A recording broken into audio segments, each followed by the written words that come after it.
예, 안녕하십니까. 산업연구원 조철입니다. 오늘 제가 말씀드릴 내용은 일단 글로벌 밸류 체인이라는 게 뭔지 앞서도 우리 사회자님께서 간단히 말씀을 하셨지만은 그 내용을 말씀을 드리고 이게 왜 우리 경제에 중요한 것인가 하는 부분, 그다음에 이제 또 이 부분이 지금 한창 이제 논의가 되고 있는 미중 분쟁과 어떤 관계가 있는지에 대한 부분, 그리고 이제 최근에 이런 미중 분쟁이 과연 이 글로벌 밸류 체인에 어떤 영향을 미칠 것인가에 대해서 말씀을 드리도록 하겠습니다. 그리고 얘기 중간에 사실은 미중 분쟁이 있어서 이 글로벌 밸류 체인과 더불어서 문제가 되고 있는 부분이 4차 산업혁명입니다. 이 4차 산업혁명은 글로벌 밸류 체인과도 굉장히 밀접한 관련을 가지고 있기 때문에 이것들이 복합적으로 작용하는 그런 분야라고 할 수 있겠습니다. 그래서 이 분야를 자세히 설명을 드리고 내용 중에는 그 반도체와 관련되는 내용들이 사실은 미중 분쟁 그리고 글로벌 밸류 체인에 있어서 굉장히 핵심적인 부분이 이 반도체 부분이기 때문에 그 내용을 조금 후에 이제 반도체 내용하고는 조금 다른 관점에서 말씀을 좀 드리도록 하겠습니다. 그래서 이제 먼저 글로벌 밸류 체인이 왜 중요한가, 그리고 그 개념이 뭔가에 대해서 말씀을 드리면, 사실 글로벌 밸류 체인의 개념은 경영학적 개념에서 나왔습니다. 가치 사슬이라는 부분은 기업의 경영 활동을 하는 각 부분을 이제 가치 창출 활동이라는 관점에서 가치 사슬이라고 표현을 합니다. 그래서 이제 이 글로벌 밸류 체인에서 가치 사슬이라는 부분들은 기업이 하는 기획, 연구개발, 디자인, 소재 부품 조달, 그 다음에 제조, 판매, 판매 후 서비스, 이런 것들을 쭉 사슬 형태로 그려놓은 것을 가치 사슬이라고 표현할 수 있겠습니다. 그래서 기업들은 이러한 가치사슬 활동들을 기업 내부에서 다 할 수도 있고 기업 외부에서 또 조달을 받을 수도 있습니다. 그리고 그 부분을 국내에서도 할 수 있고, 해당 기업이 있는 국내에서도 할 수 있고 또 해외에서도 할 수 있는 그런 형태입니다. 그래서 이러한 가치 사슬 활동들을 글로벌리 이렇게 쭉 늘어뜨려서 하는 행위를 글로벌 가치 사슬이라고 말씀을 드릴 수가 있겠습니다. 그래서 이제 각 국가별로 본다 그러면은 각 국가는 어떻게 보면 이제 개별 특정된 산업에 특화될 수도 있겠지만은 무엇보다도 오히려 더 이 글로벌 가치 사슬에 있어서의 어떤 특정한 역할에 집중되는 측면들이 많습니다. 그러니까 각 나라마다 부존 자원들이 다르고 그 부존 자원의 다름에 따라 가지고서는 활동의 역할들이 좀 다 달라질 수 있는 그런 형태라고 볼 수 있겠습니다. 그래서 쉽게 얘기하면은 글로벌 가치 사슬이라는 부분은 어떻게 보면 국제적 분업의 또 다른 말이라고 할 수 있겠습니다.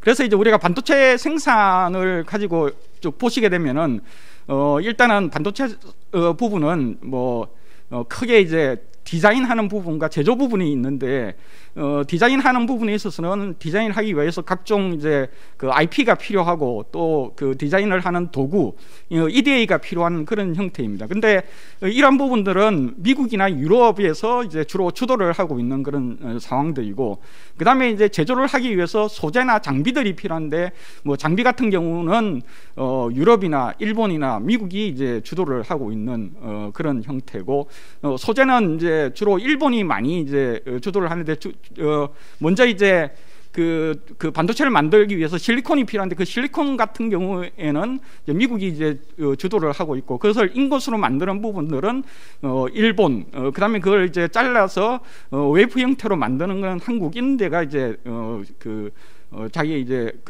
분업상에 이제 좋은 역할을 하고 있는 그런 상황입니다. 그 다음에 이제 그 부분을 이제 실질적으로 제조하는 부분은 아시다시피 이제 대만이 이제 강점을 가지고 있고, 그 다음에 이제 그걸 조립하거나 하는 이런 부분들은 말레이시아나 이런 동남아 국가들도 잘하고 있고, 그 다음에 중국이나 대만도 이제 잘하고 있는 그런 형태입니다.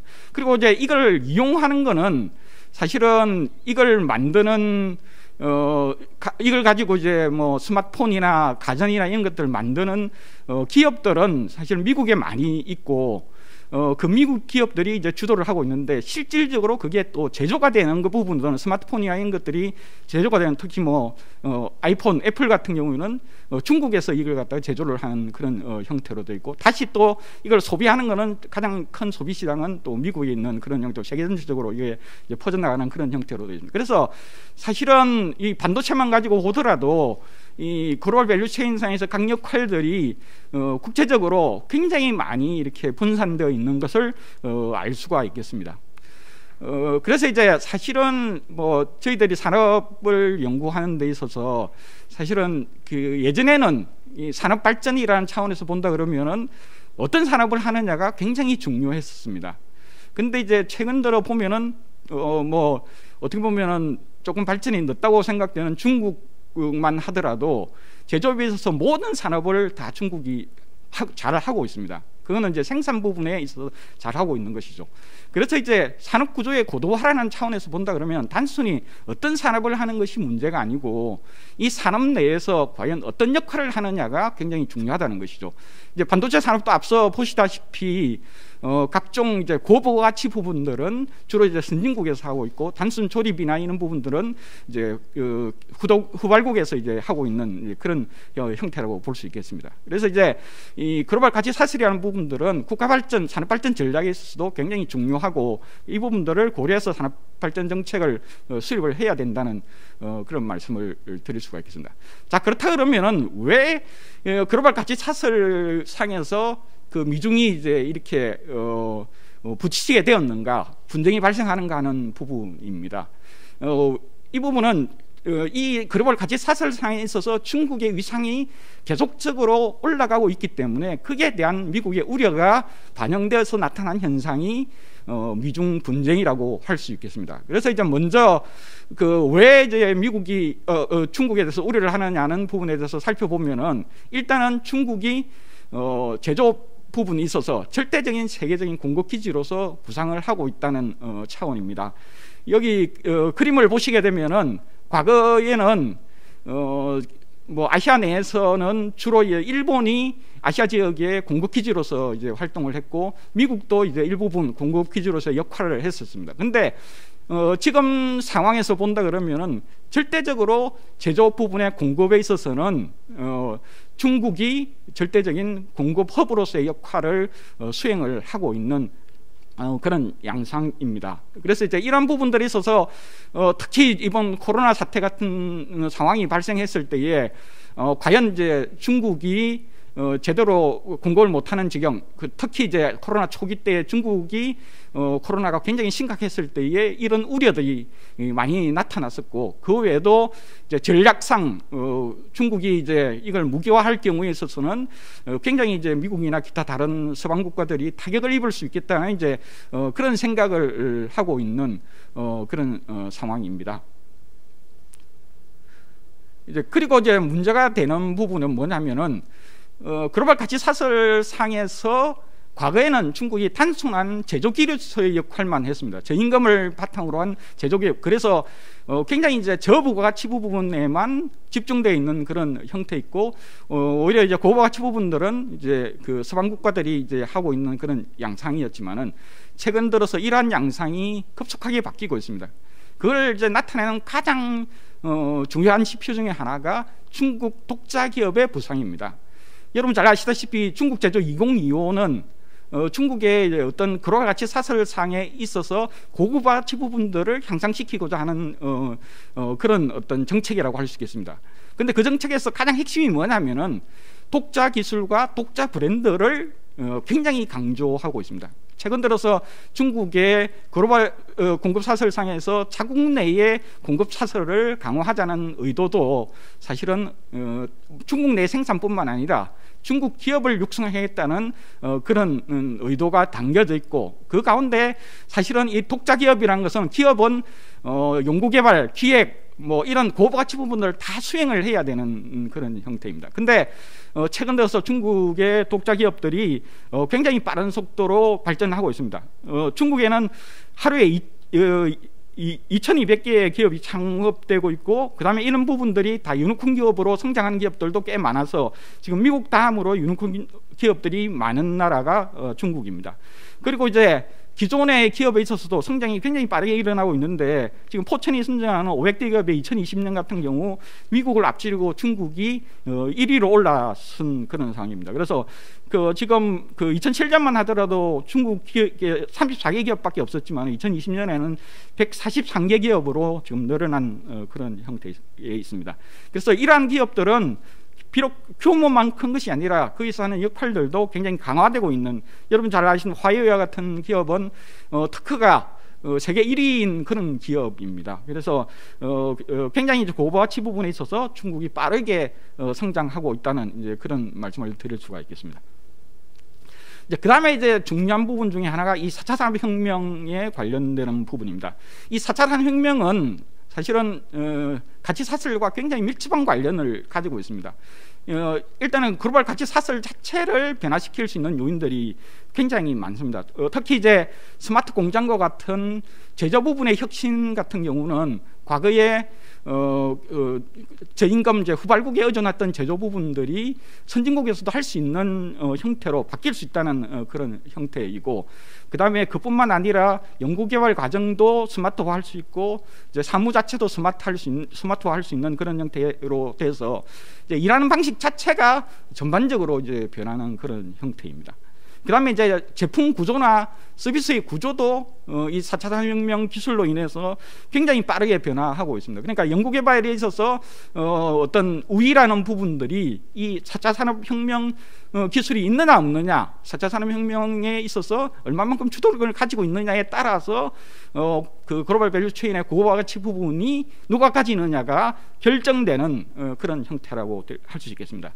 그런데 이 4차 산업혁명 기술에 있어서 가장 중요한 게 AI 쪽인데, AI 같은 경우는 그 막대한 시장, 데이터, 그리고 이제 강력한 정책, 이런 걸로 인해서 많은 전문가들이 앞으로 중국이 우위를 점할 수 있다고 보고 있습니다. 최초에 이제 알고리즘을 개발하는 이런 분야에 있어서는 미국이 이제 앞서 있을 수도 있겠지만은 지금은 그런 알고리즘 개발보다도 이걸 응용하고 산업기술로 만들어 나가는 분야인데, 이런 분야에 있어서는 막대한 시장과 데이터와 강력한 정책을 추진하고 있는 중국이 굉장히 유리하다는 겁니다. 그리고 이제 사실 트럼프 시대 때에 중국이 한 발 앞서 나간 분야 중에 하나가 이러한 4차 산업혁명이 이루어지기 위한 어떤 디지털 인프라를 구축하는 부분인데, 이 부분에 있어서 중국이 신형 인프라라는 그런 형태로 정책을 추진을 강력하게 하고 있습니다. 특히 코로나가 시작되자마자 이 부분을 보다 더 강력하게 지금 추진하고 있기 때문에 이러한 어떤 미래 산업에 있어서의 글로벌 밸류체인의 고가가치 부분을 중국이 주도권을 가지고 나갈 수 있는 가능성들이 생겨나고 있습니다. 특히 미국은 이 분야에 대해서 굉장히 우려를 하고 있습니다. 사실은 반도체도 4차 산업혁명과 굉장히 밀접한 관련을 가지고 있는 분야인데, 이제 그걸 제재하는 가장 큰 원인도 사실은 이러한 4차 산업혁명과 관련돼서 중국이 부상되는 것을 일정 정도 제약하기 위한 것이라고 볼 수 있겠습니다. 그 다음에 이제 그래서 과연 이제 이러한 미중 분쟁이 어떤 양상으로 지금 추진이 되고 있는가 하면은, 1차적으로는 앞서 말씀드렸던 같이 중국이 세계적인 공급 기지로서의 역할을 하고 있는데, 그걸 제약하는 부분인데, 그건 이제 중국이 수출을 과거처럼 그렇게 많이 못하게끔 제약을 하는 부분인데, 특히 이제 미국 시장에서의 중국 상품의 진입을 제한하는 형태로 이제 무역 제재를 가하는 부분입니다. 이 부분은 이제 트럼프 시대 때에 해서 서로 티격태격하면서 협상도 하고 그랬지만은 그래서 이제 기대하기로는 바이든 정부가 들어서면서 이 부분이 완화될 것이라고 생각했는데, 여전히 이제 그런 기미가 지금 보이지 않고 있는 그런 상황이고, 지금 이 평균 관세는 양국 간 이제 모두 이제 굉장히 크게 올라와 있는 그런 상황입니다. 그래서 이제 기대하기로는 미국 자체의 어떤 생산을 늘리는 부분도 있겠지만은 동남아나 이런 쪽으로 생산 지지가 이전할 것을 기대를 하는 그런 형태로 할 수 있겠습니다. 그 다음에 이제 다른 한쪽은 뭐냐 하면은 중국이 첨단 기술 분야의 성장을 막는 그런 형태입니다.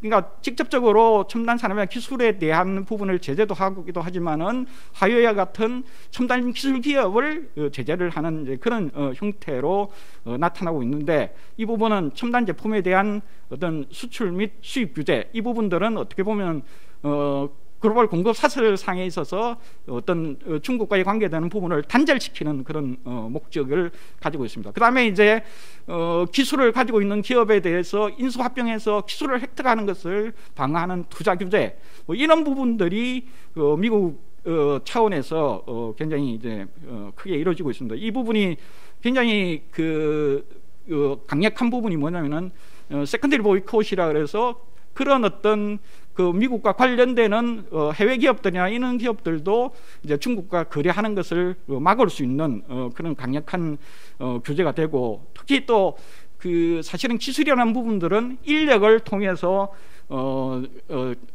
다른 데로 전이가 되는데, 그 부분을 방지하기 위해서 중국인과의 어떤 공동 연구 금지라든지, 그 다음에 이제 중국의 유학생이나 연구자들이 이런 기술 부분에 관련되는 부분들은 비자금이나 이런 부분들을 금지시켜서 아예 이제 미국의 시장에 접근을 못하게 한다든지 하는 이제 그런 강력한 조치를 취하고 있습니다.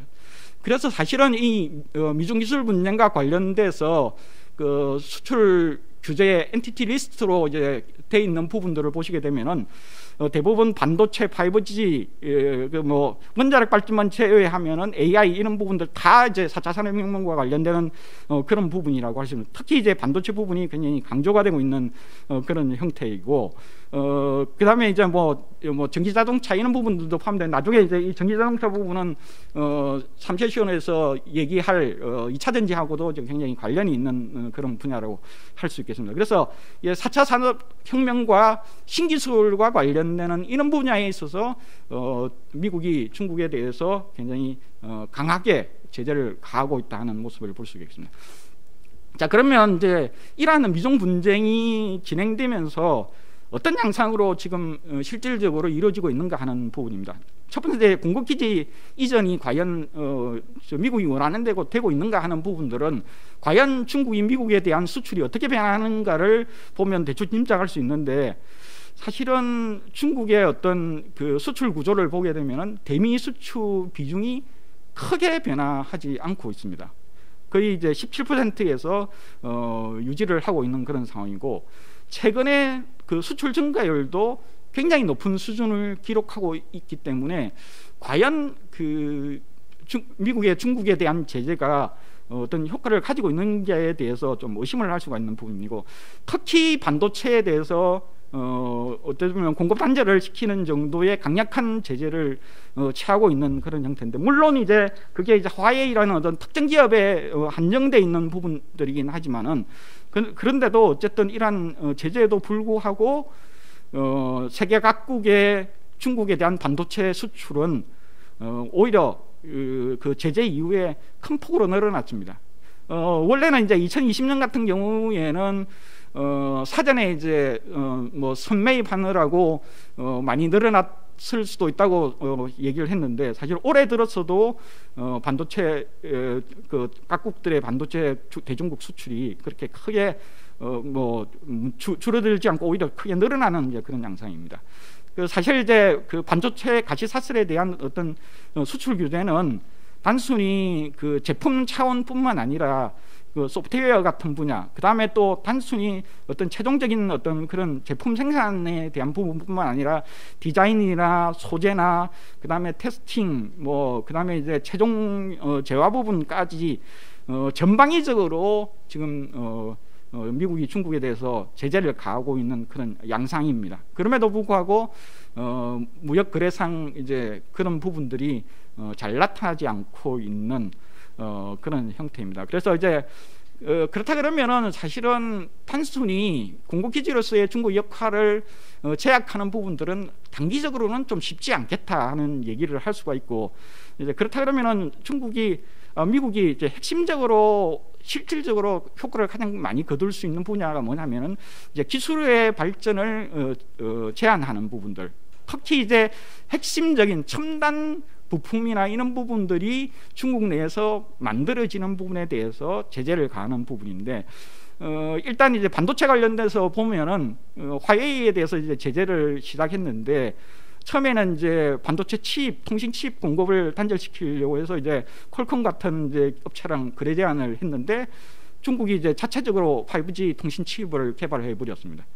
그러니까 이제 이러한 설계한 칩을 생산하지 못하도록 TSMC나 이런 데에 대해서 거래를 제한하는 형태로 화웨이에 타격을 주고 있습니다. 그거는 실질적으로 화웨이에 대해서는 이제 타격이 가고 있는 그런 형태입니다.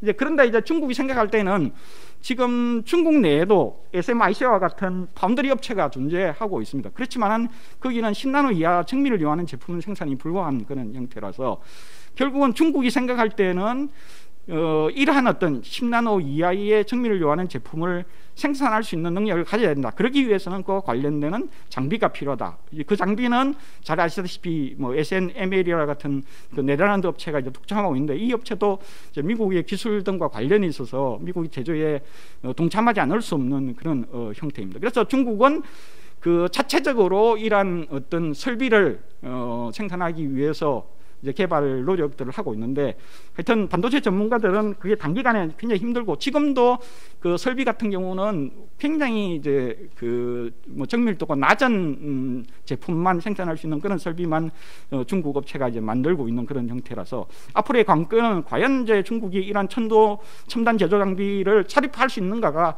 지금 관건인 그런 형태라고 할 수 있겠습니다. 이거는 이제 그 반도체 가지사슬별로 이제 국별히 점유하는 걸 보면은 그 중국이 뭐 취약하긴 하지만은 특히 이제 조립 분야라든지 단순 제조 분야에 있어서는 중국이 그래도 일정 정도 역할을 하고 있는 그런 상황입니다. 특히 제조 분야에 있어서는 사실은 그 굉장히 이제 정밀도가 낮은 부분에 있어서는 중국이 상당히 강한 뭐 포지션을 차지하고 있는 그런 양상입니다. 근데 문제가 되는 것은 이제 첨단 어떤 반도체 분야의 제조, 이 부분이 이제 문제가 되는 그런 형태라고 할 수 있겠습니다.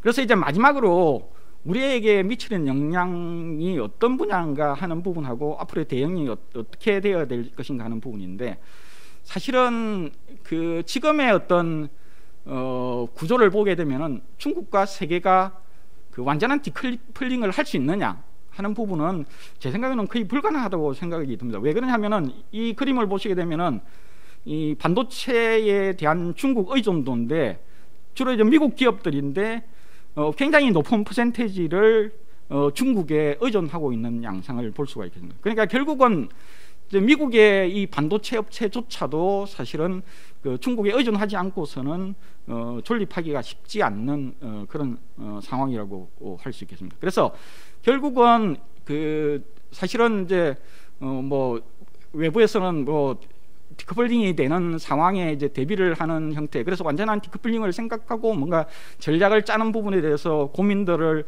하라고 얘기를 하지만은, 제 생각에는 오히려 이제 그게 디커플링을 하기 위한 각종의 어떤 그 미국의 제재라든지 서방 국가들의 어떤 그런 뭐 동맹이라든지 이런 부분들이 나타날 수는 있겠지만은, 이제 그런 부분들이 완전한 디커플링을 한다고 이제 생각을 하면은 큰 오산이고, 그래서 이제 기업 차원에서는 그런 분야에 있어서 어떤 적절한 수준의 어떤 리스크 관리가 좀 필요하다 하는 부분이 제 생각이고, 그 다음에 이제 생산기지의 재배치는 사실은 이런 미중 분쟁과 상관없이 이미 이루어지고 있는 부분입니다. 사실은 우리나라가 생산기지를 그 중국에서 그 베트남이나 인도나 이런 쪽으로 지금 특히 삼성이나 LG나 이런 쪽에서 옮긴 거는 이미 미중 분쟁이 일어나기 훨씬 전부터 이제 이전이 되기 시작했고, 그래서 사실상 그 이런 어떤 반도체나 기타 이제 이 부품 소재의 대베트남 수출이 증가된 거는 이 미중 분쟁 이전에 오히려 훨씬 더 많이 증가된 그런 양상입니다. 그래서 사실 중국이 글로벌 밸류 체인상에 있어서 고부가치 부분으로 이렇게 전환을 하면서 사실은 저부가치 부분은 중국 자체에서도 일정 정도 좀 조정을 하고 있는 그런 상황들이기 때문에 이 부분은 어쩔 수 없이 생산기지를 재배치해야 될 필요성이 있는 그런 상황이기 때문에 뭐 이미 많은 부분들이 그렇게 이루어지고 있기는 하지만은 이제 앞으로도 이제 그런 부분들을 더 이제 고민을 해야 된다 하는 부분입니다. 그리고 이제 단순히 생산기지로서만의 중국을 생각하면은 어떤 중국의 진출이라든지 중국과의 관계라든지 이런 부분들을 그렇게 고민을 안 해도 되는데, 앞으로 중국은 어쨌든 그 소비 시장이 지속적으로 더 커지고 있습니다. 그리고 어쨌든 뭐 그 국민소득 부분에 있어서 그 GDP가 다른 나라에 비해서 그런 큰 규모의 국가치고는 빠르게 성장하는, 뭐 지금 코로나 상황에서도 가장 어떻게 보면은 성장이 마이너스가 기록하지 않고 플러스를 기록한 거의 뭐 대규모 기업으로 대규모 국가로서는 거의 유일한 나라라고 할 수 있겠습니다. 그래서 그런 측면에서 소비 시장으로서의 중요성은 커지기 때문에 거기에서 그래서 이제 우리나라의 대중국 투자 양상을 보시게 되면은 사실은 지금 금액이나 이런 부분들에 있어서 뭐 더 줄지를 않고 오히려 늘어나고 있는 양상을 좀 볼 수가 있어요. 왜 그러냐면은 사실은 예전에는 이제 뭐 그 소규모 우리 뭐 저 섬유업체나 뭐 봉제업체나 이런 업체들이 소규모로 막 진출해 가지고서는 진출하는 기업 수는 많았는데 대신에 금액은 그렇게 크지가 않았거든. 개별 투자 건수가. 최근 들어서는 그 투자하는 기업 수는 많이 줄었는데 대신에 이제 투자하는 금액은 오히려 이제 많이 늘어나는 그런 양상. 그러니까 단위당 투자 금액이 굉장히 늘어나는 그런 양상. 그러니까 이제 어떤 투자 양상이 변하는 거는 있지만은 결국은 이제 투자를 이제 포기할 수 없는 그런 지역이고, 뭐 물론 이제 우리나라에 그 한정되는 얘기가 아니고 심지어는 미국 기업들까지도 중국에 대한 투자를 포기하지 않는 그런 상황이라고 할 수 있겠습니다. 그 다음에 이제 중국의 기술 자립화 부분인데, 사실은 뭐 해외 기술을 이용해 가지고 과거처럼 이제 손쉽게 하면 빠르게 이제 기술 성장이 될 수도 있는 측면이 있는데, 미중 분쟁 때문에 기술 자립화가 상당 부분 좀 늦어질 수는 있는데, 그렇지만은 중국이 꾸준하게 이제 대규모 투자를 하고 있기 때문에 자립화 가능성은 굉장히 높고, 그래서 결국은 우리 입장에서 본다 그러면은 어떤 기술 자립화가 하는 그런 부분들을 보고 우리가 또 더 한 발 앞서 나가는 이제 그런 전략들, 그래서 이제 시장을 선점하는 그런 것들이 좀 필요한 부분입니다. 그리고 4차 산업혁명에 있어서는 여러 가지가 지금 얽히고 설켜 있는 부분들이기 때문에 단순하게 이것을 견제하거나 우리가 이제 중국과의 경쟁에서 우리가 우위를 차지하는 이런 것뿐만 아니라 이 4차 산업혁명 분야에 있어서 중국을 어떻게 활용할 것인가에 대한 고민들도 해야 되는 그런 형태라고 할 수 있겠습니다. 그 다음에 이제 그 미국과의 관계에 있어서는 어쨌든 그 중국은 자체적인 기술, 그러니까 글로벌 밸류체인에 있어서 고가치 부분에 있어서의 자립화, 자체화를 이제 강조하고 있지만은 미국 같은 경우는 이제 그런 부분보다는 오히려 제조 부분에 있어서의 자체 공급망을 확충하는 쪽에 굉장히 강조를 하고 있습니다. 그래서 현지 투자나 이런 부분들을 통해서 미국의 어떤 자체 공급망 구축에 오히려 우리가 적극적으로 동참하는 것이 글로벌 밸류체인상에 있어서의 우리의 전략이라고 할 수 있겠습니다. 단순하게 그걸 갖다가 뭐 그냥 관망만 하고 억지로 이제 우리나라에서 그걸 생산만 하려고 했다가는 상당히 이제 기회를 잃어버리는 그런 형태가 될 수도 있다는 생각입니다.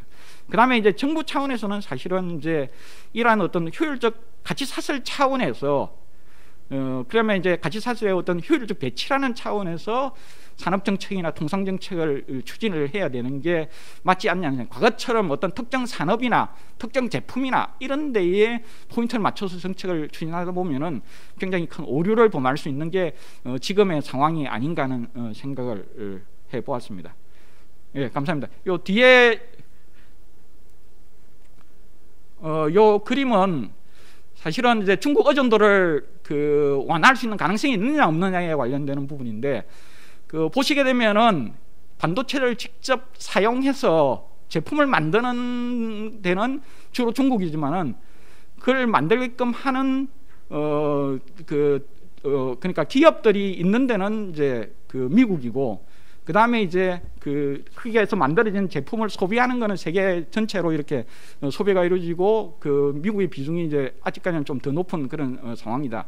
그래서 이제 결국은 생산 기지, 그러니까 이제 결국은 최종자 제품의 생산 기지를 어디다 두느냐가 이제 1차적으로 중요하고, 그러면은 자동적으로 거기에 들어가는 반도체와 같은 소재 부품 이런 부분들의 어떤 수요처도 바뀌게 되는 그런 양상이 되지 않느냐 하는 생각입니다. 그래서 이제 중국의 어떤 소비 분야를 생각하면은 중국을 포기할 수는 없겠지만은 결국은 일정 정도 수준에 있어서는 생산 기지를 재조정함으로써 중국에 대한 의존을 완화할 수 있는 가능성은 충분히 있다고 말씀을 드릴 수가 있겠습니다. 감사합니다.